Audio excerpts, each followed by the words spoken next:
Radar Prever FM. Você por dentro de tudo. Radar.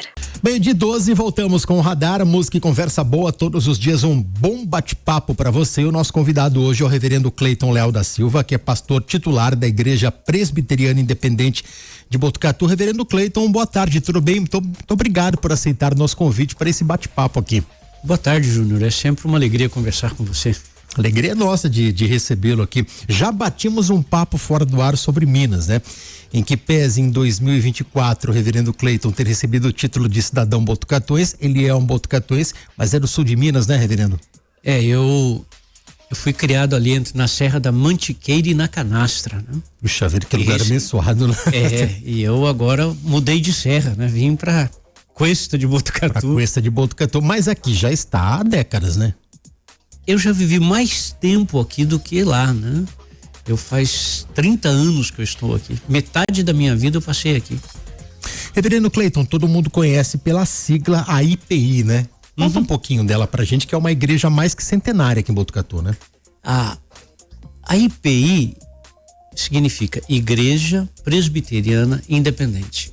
Eu preciso explicar um pouquinho esse independente. Claro, fique à vontade. Essa igreja nasceu em 1903 e a ideia é que ela fosse uma igreja brasileira, que respeitasse a cultura brasileira, que pastores brasileiros tomassem as decisões. Isso porque a igreja presbiteriana veio a partir da igreja presbiteriana dos Estados Unidos. E americano, você sabe, né? Onde ele chega, ele quer dar todas as contas, né? E esse grupo de pastores resolveu criar uma igreja presbiteriana brasileira. O reverendo Lotufo, que era pastor aqui, que dá nome de rua, inclusive. É a rua que eu moro, a rua da Casa Pastoral da Igreja Presbiteriana Independente, é da rua Reverendo Francisco Lotufo. Ele não chegou em São Paulo na noite do 31 de julho, que é a data de aniversário da igreja, porque o animal dele não deu conta de chegar lá, né? Mas ele assinou a ata de fundação da Igreja Presbiteriana Independente. Só que como nós rompemos com os Estados Unidos, naquela época ter ligação com outras igrejas, com a Europa, com outras coisas, era difícil. E a Igreja Presbiteriana Independente, ela resolveu viver por conta própria. As pessoas olhavam para nós e diziam assim: Júnior, tá vendo? Estão querendo ficar independente. Tá vendo? Estão querendo ser independente. Então, o que era um apelido foi grudando.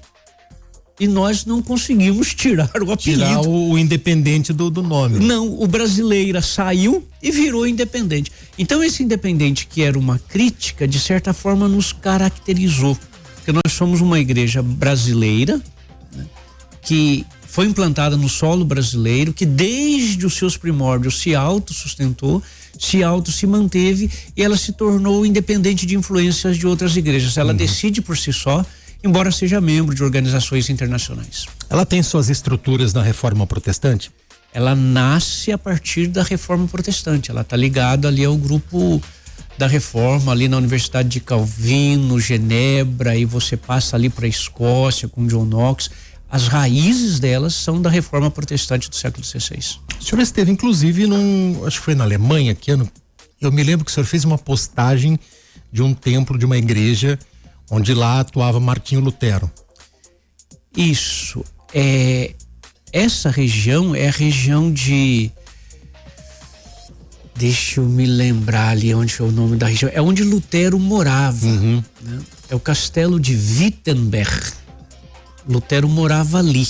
E ali surgiu a Reforma Protestante, e eu fui na comemoração dos 500 anos, foi isso, da Reforma. E é interessante, a gente pensa que Wittenberg é uma cidade imensa, não é. Wittenberg tem hoje 30 mil habitantes, coisa assim. E o quadrado que Lutero se movia, se você pensar ali, você pensa aqui na Major Mateus, né? Não dá ali do pontilhão até a metade da Major Mateus. Esse era o quadrado que Lutero vivia ali na região de Wittenberg. A Reforma Protestante, ela é uma cisão dentro da Igreja Católica, para que as pessoas possam entender um pouco. Veja bem, no século XVI, você teve vários movimentos que se desligaram da Igreja Católica. Na verdade, eles não se desligaram, eles foram desligados. Tá. Né? A intenção de Lutero, na verdade, não era fazer uma igreja nova, era que houvesse alguma reforma. Esse era o nome. Mas as estruturas da Igreja Católica, elas são muito rígidas, elas quase que não permitem reforma, né? Então Lutero fez a reforma protestante ali na região da Alemanha. Ali na Suíça você vai ter, no cantão de Zurique, você vai ter uma outra reforma. E em Genebra você vai ter um outro grupo que se alia à reforma protestante. E dali Calvino cria a Universidade de Genebra, e de Genebra saem os pastores protestantes reformados, né, para o mundo. E nós somos dessa geração aí. Nós nascemos nessa geração. Era um grupo que queria alguma coisa mais clara, mais envolvida. Né? A Igreja Católica, ela tem muitas virtudes, são imensas as virtudes da Igreja Católica. Mas naquela época, em alguns lugares ainda ela era ligada mais ao Estado do que aos valores espirituais. E aí tivemos alguns problemas e o pessoal resolveu sair. E desde então, reverendo Cleiton, esses dias eu conversava com uma pessoa e a gente comentava sobre isso, né? Sobre o termo igreja evangélica. Houve uma explosão dessas igrejas que se denominam evangélicas no mundo, né? Tratando especificamente aqui do Brasil. Você tem ideia de quantos templos entre todos os templos de todas as religiões nós temos no Brasil? Eu não faço a mínima ideia. Eu acho que são 540 mil templos. 540 mil templos. Se você pega católica, espírita, evangélica. Se a gente tem 6 mil municípios, dá 9 quase. Daqui a pouco a gente chega a 10 mil. É uma loucura, né? Eu vou falar de evangélicas entre aspas, porque tudo que não é protestante e tem um jeito assim parecido, o pessoal chama de evangélica. Isso é um erro, né? Evangélica, nós temos aí em torno de mais de 100 mil templos. Então você está certo. E quando a gente fala disso, nós falamos daqueles templos que, quando pergunta no IBGE, ele responde. Porque há muita igreja que ela não vou falar clandestina porque é uma coisa pejorativa. Ela existe do jeito dela, em alguma garagem, em alguma casa, ela não tem os registros competentes. Então nós temos muito. Igrejas presbiterianas no Brasil, você tem a presbiteriana do Brasil, aqui para o pessoal distinguir a igreja mãe da presbiteriana do Brasil, que é a igreja preta. Igreja ali preta, como todo mundo conhece. Você tem a igreja presbiteriana independente, né? Aqui em Botucatu nós estamos ali na João Passos. Você tem a presbiteriana conservadora, você tem a presbiteriana fundamentalista e você tem a presbiteriana unida. Então esses são os grupos presbiterianos, né? Da reforma clássica, quem que você tem no Brasil? Você tem os luteranos no sul, você tem a anglicana, você tem a congregacional e outras, né? Aí você tem a família batista, que é uma família imensa. A batista é congregacional, cada igreja tem as suas próprias decisões. Aí você tem a Assembleia de Deus, você tem a Brasil para Cristo, você tem inúmeros aí igrejas. E de uns anos para cá foi criado um tipo de igreja que é quase franquia, que é a chamada neopentecostais.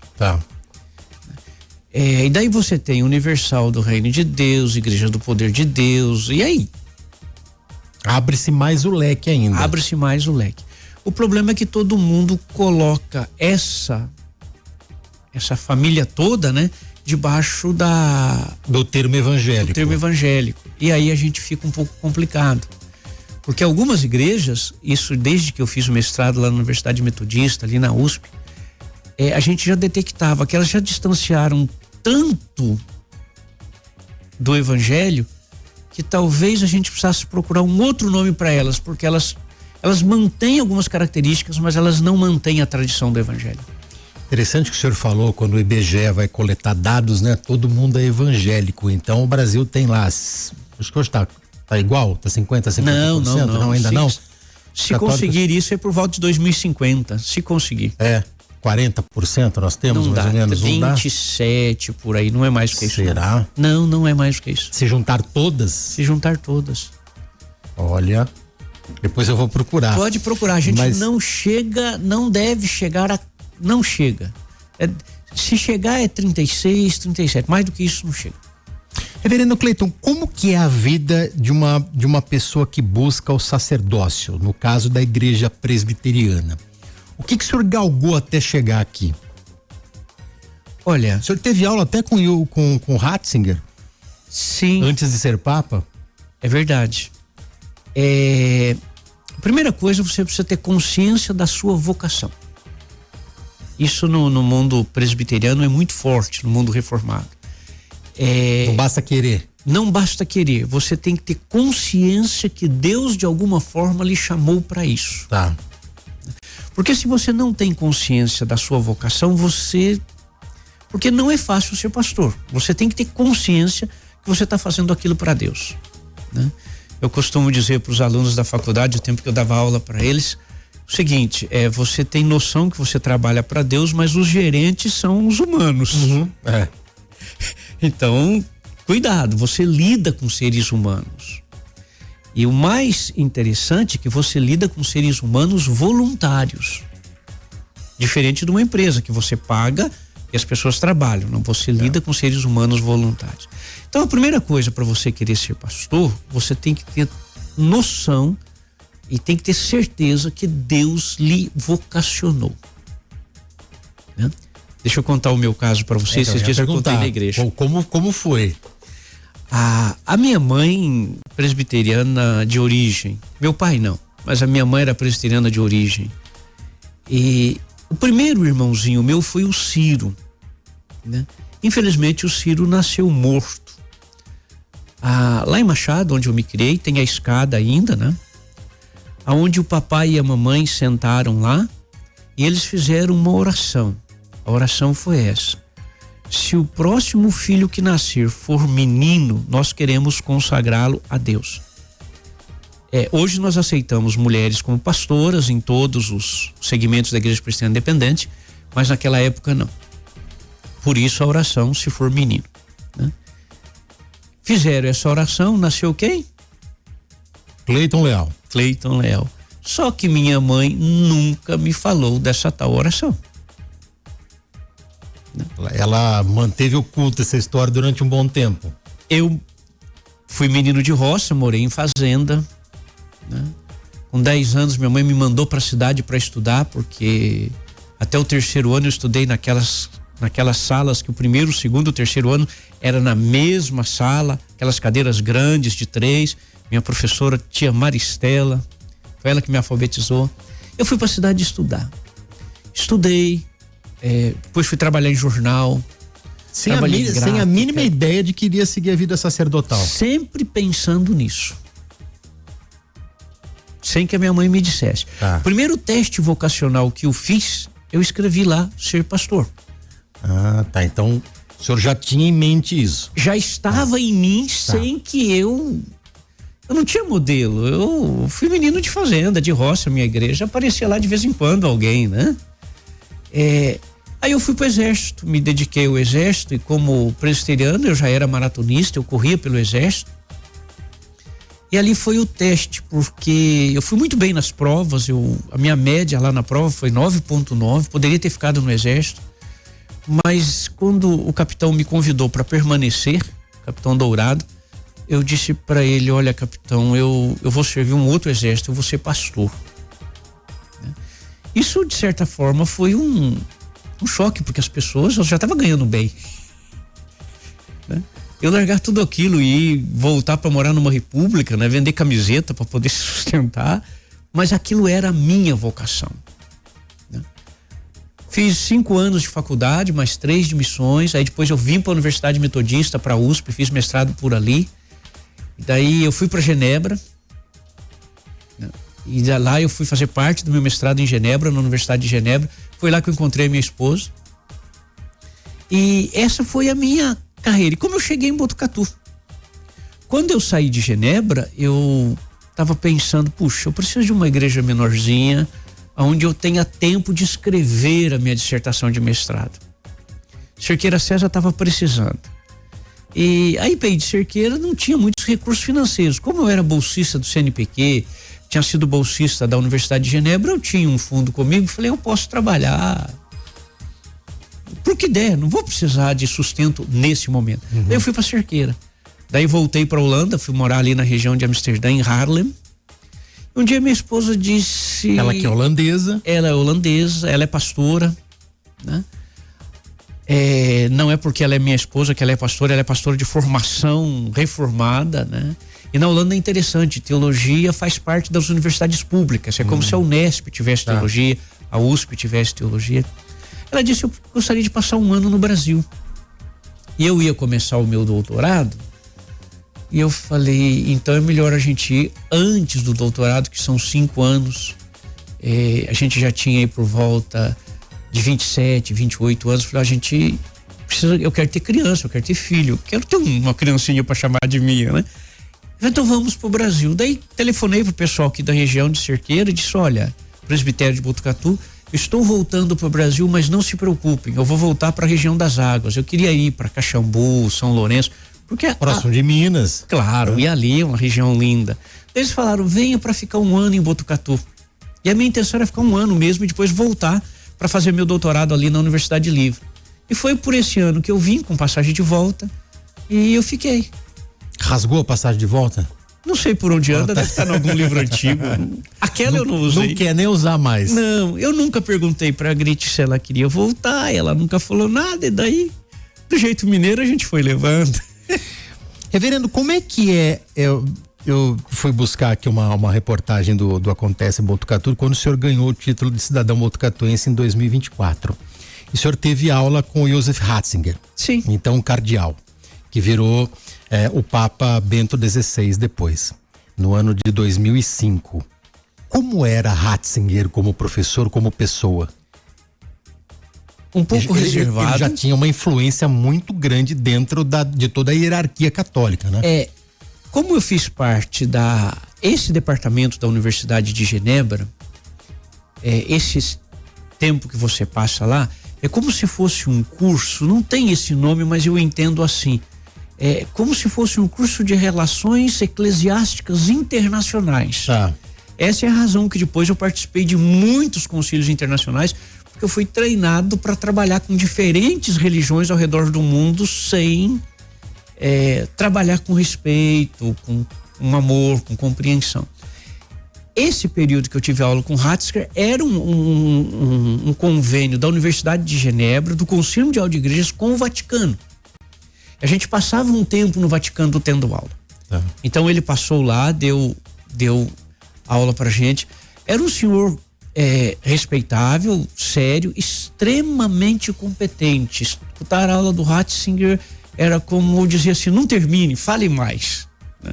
Extremamente competente. Vale a pena. Reservado, mas extremamente competente. Você chegou a conversar com ele ou só ter aquela relação de professor e aluno? A relação mais de professor e aluno, porque ele terminava a aula e ele ia para as obrigações dele que não eram poucas, né?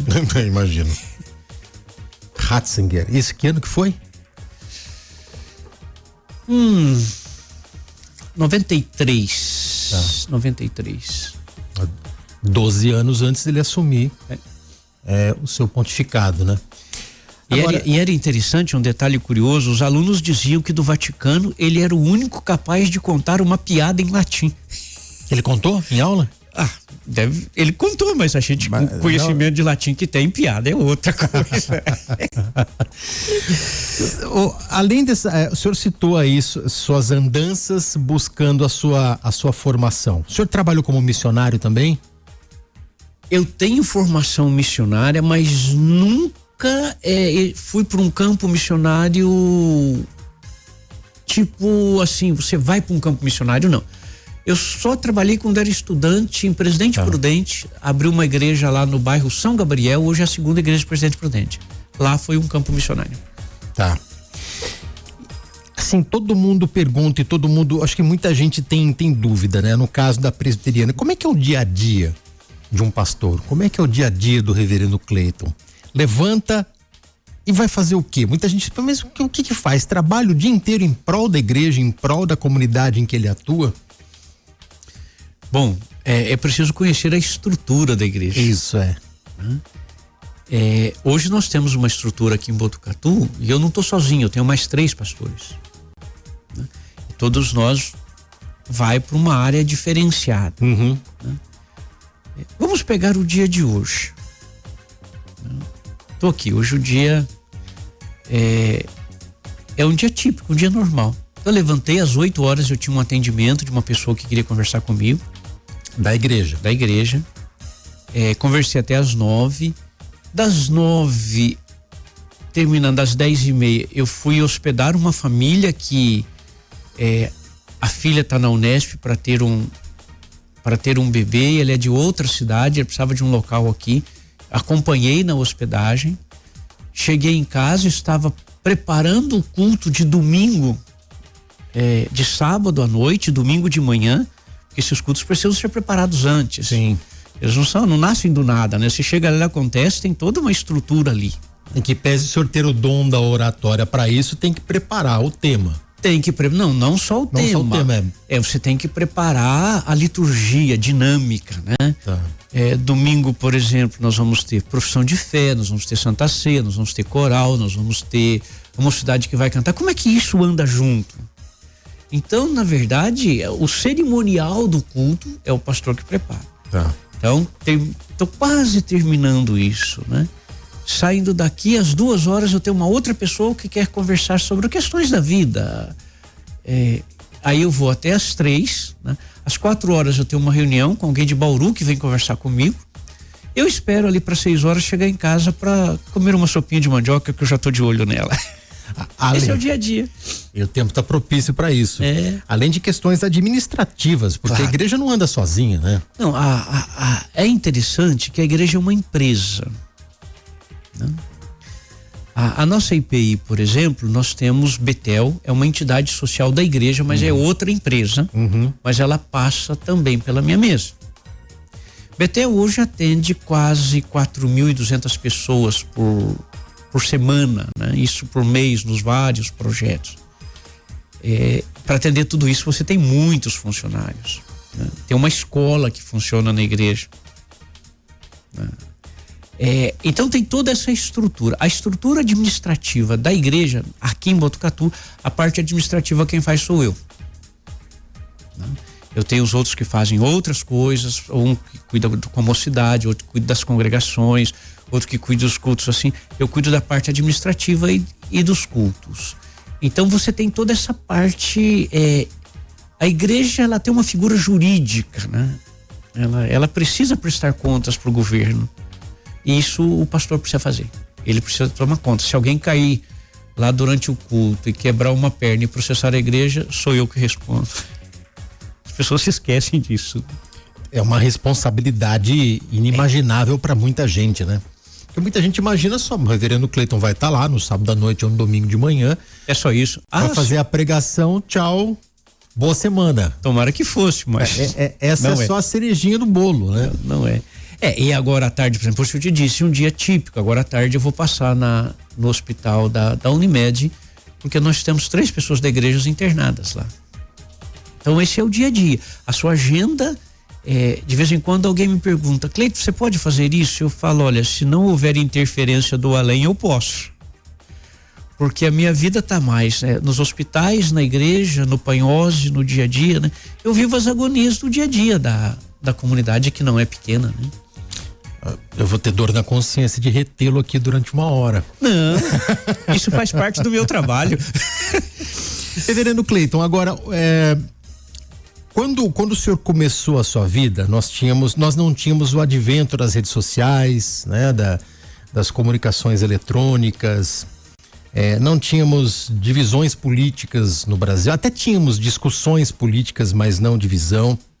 E nos últimos anos, não por conta das igrejas, mas por conta do ser humano, que a gente estava falando que é imperfeito, o Brasil começou a ligar a política com religião. O senhor percebe que esse movimento é perigoso no Brasil? Como é que o senhor vê essa questão? Enquanto você estava falando de tecnologia, eu me lembrei, eu fui presidente do diretório acadêmico da Faculdade de Teologia. Sabe que foi a grande conquista do primeiro mandato? 3 máquinas para Para datilografar, para escrever. Trabalhos, um mimeógrafo para fazer os boletins da igreja. Puxa vida. Quando surgiu o computador, Júnior, foi interessante. Eu tinha dificuldade. Eu demorei para sair da máquina de escrever para o computador. As teclas eram diferentes, né? É meio parecido, mas algumas coisas são diferentes. A ideia não funcionava. Depois pro celular foi mais tranquilo, isso foi mais tranquilo. Hoje o mundo é muito diferente de quando eu comecei. Em absoluto. A tecnologia mudou tudo. Por exemplo, eu tenho um grupo que trabalha comigo que é um grupo de mídia. Os nossos cultos são transmitidos. Eu posso te dizer que eu tenho a igreja presencial e a igreja virtual. Então e quem não tiver esse jogo hoje em dia tá fadado a ficar no esquecimento, né? Infelizmente. Antes da pandemia a gente já tinha isso. Na pandemia isso aumentou muito e hoje não é possível retroceder. Então a tecnologia faz parte da igreja, a ponto que a igreja tem um ministério de mídia, acredita? Hoje o meu mimeógrafo e minha máquina de datilografar é para museu. Né? Hoje o pessoal produz mídia, produz isso, produz aquilo. Hoje as pessoas, para irem à igreja, elas primeiro fazem uma pesquisa na internet. Não, eu já conheço você da internet. Ah, tá. Então a tecnologia faz parte da igreja hoje. Agora você tocou num tema sensível, né? Não é que a igreja nunca esteve, vamos colocar entre aspas, envolvida em política, não é isso. A igreja é composta por seres humanos e seres humanos são políticos. A política se faz dentro de casa. Claro, um prefeito de Botucatu era presbiteriano, eu fiz o sepultamento dele, o Lico Silveira. Seu Luiz Antônio Silveira. É presbiteriano. Então você, por exemplo, o Braz de Assis Nogueira, deputado presbiteriano. Então você tem muita gente ligada à política. O problema é quando a igreja, ao invés de ser um grupo de apoio espiritual, desenvolver a espiritualidade, trabalhar com a humanidade, ela se encanta mais com o poder político do que com a missão espiritual. Isso acontece, infelizmente, algumas igrejas se perderam aí. Com alguns caciques poderosos, né? Esses caciques pensam que ele manda no povo, mas não é bem assim, né? Mas eles falam em nome de um povo. E como a população evangélica hoje é representativa, né? E para ganhar você precisa de votos, né? Então você é procurado, né? Que as pessoas pensam que você consegue comandar as pessoas, né? Mas hoje no mundo da tecnologia quem comanda é outro, né? Mas acontece mesmo, algumas igrejas elas se misturaram, elas fizeram uma simbiose tão grande entre igreja e política que você não sabe separar e aí as pessoas perdem. E a igreja perde muito quando ela faz perigoso isso, né, reverendo? Não é o caminho, não é o caminho. Infelizmente. Jesus não se misturou ao Império Romano. Eu nunca tinha parado para pensar nessa reflexão. Jesus não se tornou imperador, não se misturou. O apóstolo Paulo era cidadão romano e nunca se misturou ao império. A igreja é de outra natureza. Ela é composta por gente que está ligada à política, mas ela não é uma entidade política em si. O objetivo principal dela não é esse. Se você pega a Constituição da nossa igreja, diz lá, o catecismo, qual é o fim principal do ser humano? Primeira pergunta. Glorificar a Deus. Pronto. Servir ao próximo. Esse é o fim da igreja. Muito bem, 12:41. Vamos a um rápido break. Daqui a pouco a gente volta conversando com o reverendo Cleiton aqui no radar da Prever FM. Recebendo o reverendo Cleiton da Igreja Presbiteriana Independente. No comecinho do programa, no comecinho da participação dele, ele já fez uma explicação do que é esse independente, que foi um apelido que virou nome, né? Verdade. E nós temos o senhor consegue contabilizar quantas pessoas hoje frequentam a IPI de Botucatu? Olha, a gente tem o rol de membros, são aqueles que são batizados e fazem sua profissão de fé. Isso vai além de 500. Agora, ao redor desses 500 você tem aí mais gente, né? Os agregados? Você tem aí umas 300 pessoas, sei lá. Sempre tem mais. Porque, né? O senhor consegue decorar nome por nome? Conhecer pessoa por pessoa? Não. É difícil, não tem como, é impossível, né? Não, os mais antigos, com quem a gente convive mais, você consegue, mas tem muita gente que, vamos usar a expressão assim, é um turista, né? Ele aparece na igreja de vez em quando, tem gente que vai no batizado, no casamento, em algum funeral, e aí, né? Esses ficam mais difíceis, mas a maioria eu acho que eu sei, mas eu não conseguiria, sendo honesto, dizer pra você que eu sei o nome de todo mundo, não. Já são quantos anos de vida sacerdotal? Eu entrei na faculdade de teologia em 1984. Fui ordenado em 88. Então acho que eu nunca fiz a conta, viu? Então, seguramente mais de 40 anos. Mais de 40 anos, é.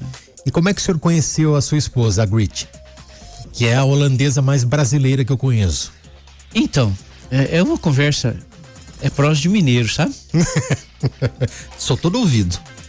Eu tava lá na universidade, eu olhei aquela loirinha e falei, puxa vida, né? E esse departamento da universidade fica perto da França. Fica entre ali o Lago de Genebra, que é o Lac Léman, e depois tem a França. E eu sempre gostei de caminhar, sempre gostei de correr. Eu convidei ela para caminhar comigo na França, mas de verdade a intenção não era essa. O senhor estava bem intencionado ali? Não, eu estava de boa na vida. Você imagina um mineirinho estudando em Genebra. Eu não queria complicação para minha vida. Eu estava em paz. eu estava tranquilo. E eu fiz teatro. Isso é uma coisa interessante. Eu estudei teatro. E uma das características do teatro, para você saber se você está bem, você tem que contar uma história tão bem contada, e se a pessoa acreditar, você... Sou um bom ator. Você tá ali, né? E eu falei, caramba, né? Depois que eu voltei, falei, preciso inventar uma história para continuar conversando com essa menina, né? Daí eu disse para ela assim, né? Olha, eu sou lá de Minas, expliquei para ela. Eu sou meio bobinho, né? E eu venho do terceiro mundo e eu não sei arrumar namorada no primeiro mundo. Você não me ensina? E ela começou a me ensinar, entendeu? Que chaveco, hein?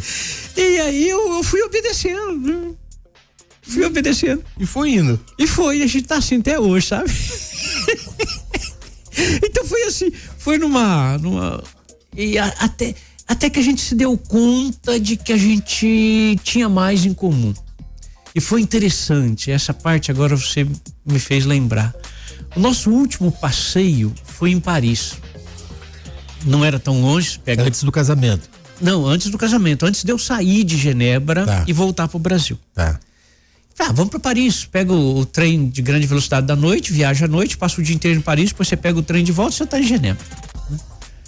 E durante o dia eu estava muito cansado, e ali na Praça da Bastilha, né? Na Praça da Bastilha tem um negócio interessante ali. Se você tá de frente pra prisão ali que era da Bastilha, né? Bem de frente, do lado esquerdo, ali tem um corredor que tem uns local pra você comer alguma coisa. Eu tava com fome, cansado, vamos sentar ali, vamos comer alguma coisa, né? E tava tomando um vinho com ela, comendo alguma coisa, daí eu peguei a taça de vinho, eu ergui e olhei ela entre a taça de vinho e eu. E eu disse para mim mesmo, o que é que eu aprontei comigo? Porque eu não vou conseguir mais ver sem essa mulher. Foi ali, na queda da Bastilha, que eu me dei conta de tudo aquilo. Falei, eu tô voltando pro Brasil, como é que vai acontecer? Depois eu voltei, fiquei 2 anos em Cerqueira, voltei pra Holanda. Quando eu voltei para Botucatu, eu voltei sozinho, ela ficou na Holanda, ela trabalhava lá. Só depois de um tempo que ela veio. Isso não foi uma paixão de momento, foi a construção de uma vida a 2. Porque para ela largar tudo na Holanda e vir morar em Botucatu, não que Botucatu seja um lugar ruim, não tô falando disso de forma nenhuma, é um lugar fantástico. Tanto é que ela ficou. Mas a diferença salarial de quem trabalha na Holanda e quem trabalha em Botucatu é melhor não comentar. É colossal. Agora o interessante foi o local, né? A queda da Bastilha, que é um dos ícones da liberdade francesa, o senhor foi se prender ali. Foi ali que eu me dei conta do que eu tinha feito comigo. Interessante, tempos depois eu contei isso pra ela. Eu falei, sabe onde que eu realmente me dei conta que eu não conseguiria viver sem você? Eu contei pra ela e ela falou, eu também, só que eu nunca tinha te falado. Quem fala mais idioma? Ela. Ela fala uns 20 mais ou menos. Eu acho que entre idiomas falados e de trabalho alcança aí uns 14, 15. Puxa vida. O senhor fala quantos? Olha, de verdade mesmo, eu falo mineirês, sabe? Eu falo português, eu falo espanhol bem, eu falo inglês bem e já falei francês, porque Genebra fala francês, né? Sei um pouco de holandês e sei um pouco de alemão, mas é mais para trabalho. Claro, e as línguas clássicas de quem estuda teologia protestante, grego e hebraico, mas é língua de trabalho.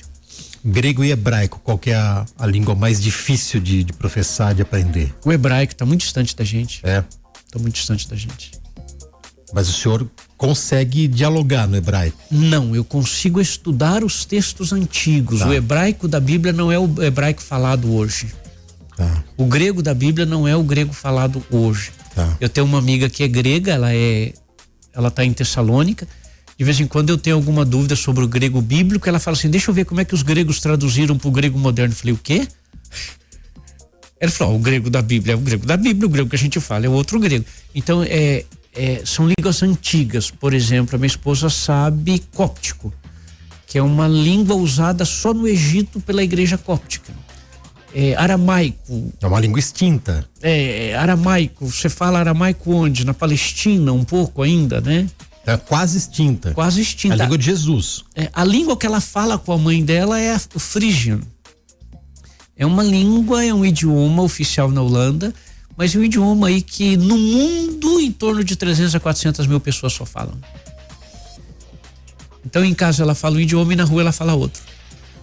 Aliás, a gente fala da Holanda, né? E muita gente vê a Holanda como um país. A Holanda é uma região dos Países Baixos, né? Países Baixos é uma região, realmente. Uma região, né? A Holanda é um estado, né?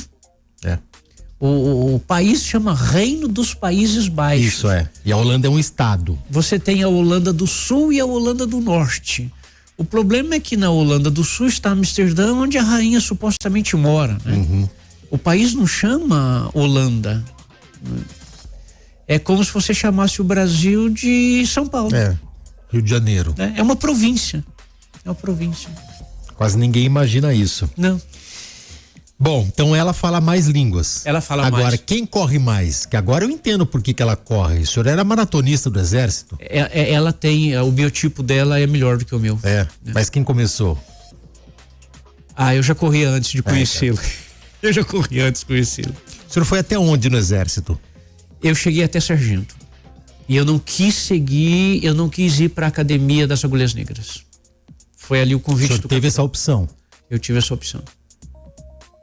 O senhor estudou com algum vulto histórico, alguma pessoa conhecida da nossa política, do nosso cotidiano? Mais do mundo teológico, né? Mas eu tive como professor um cara muito conhecido, Rubem Alves. Rubem Alves foi meu professor Mendonça. Ali na USP eu tive o Flávio Prandi, que sempre escreveu na Folha de São Paulo. Se eu não aprendi alguma coisa, não foi por ter professores ruins, não. É porque talvez eu não dei conta.